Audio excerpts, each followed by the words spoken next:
Jai Guruji, Chapter 48, page 189 to 190. Guruji saves my father.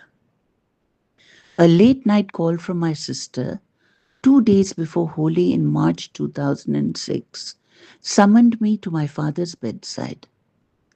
He had been admitted to the ICU of a hospital in Haldwani, a town in the Kumaon foothills, after suffering from an attack of high blood pressure. As soon as my sister had finished giving the bad news, my wife and I realized right away that Guruji had been forewarning us in his own way. Just before Shivratri in February 2006, he had inquired about my father, who had come down from his residence in Bhimtal to be with us in Gurgaon that winter. Guruji had wanted to know if my father had left for home before Shivratri, as indeed he had. Guruji had then sent word through another devotee and my maternal uncle, Colonel retired S.K. Joshi, that my father and mother should come and stay with us. The Guru's words, always prophetic, were not heeded. So my father could not escape the high blood pressure attack. He had it while he was traveling from Bhimtal to Haldwani, where he had attended a function of the Life Insurance Corporation of India, from which he had retired. It was quite severe and would have been fatal had it not been for Guruji's grace. As the blood pressure had risen, father's nose had started bleeding, relieving the pressure from the arteries. But for this, anything could have happened. Quite possibly, a stroke that could have ended in fatality or left him paralyzed. I found a repentant dad at the ICU. He wished he had acted on Guruji's message.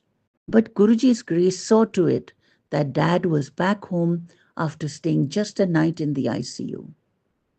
Dad recuperated in Haldwani for a week or so, and then we all returned to Gurgaon. While he was recuperating, Dad had told me that he hoped Guruji would allow him to spend some time at Bade Mandir. I was still worried about Dad's blood pressure. It was refusing to abate, but I needn't have. We were after all in Guruji's safe harbor, in his Sharan. Like a kind, protective father, Guruji set about dispelling our troubles. First, he granted Dad's unsaid wish to go to the mandir.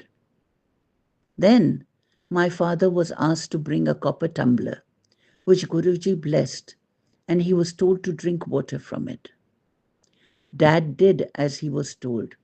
He went to the mandir, he drank his blessings every day, and he also had his fill of the langar. This was contrary to doctor's advice. Dad was supposed to stick to a bland, low-salt diet. Guruji's langar was anything but. My father was also recommended bed rest, but he became involved in the pre-Baisakhi preparations at the mandir. Within 3 weeks of his arrival in Gurgaon, we were witness to a miracle. Days after Dad had started drinking water from his magic tumbler of blessings, there was a dramatic improvement in his health. His blood pressure had eased down.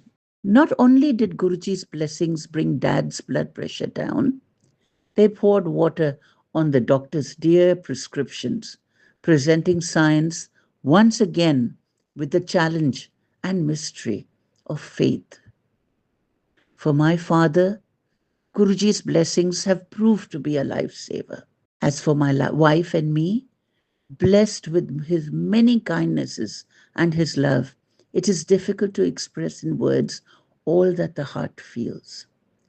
We can only wish to be at his lotus feet if he so desires. Forever our pranams to Guruji. Satsang of Jetu.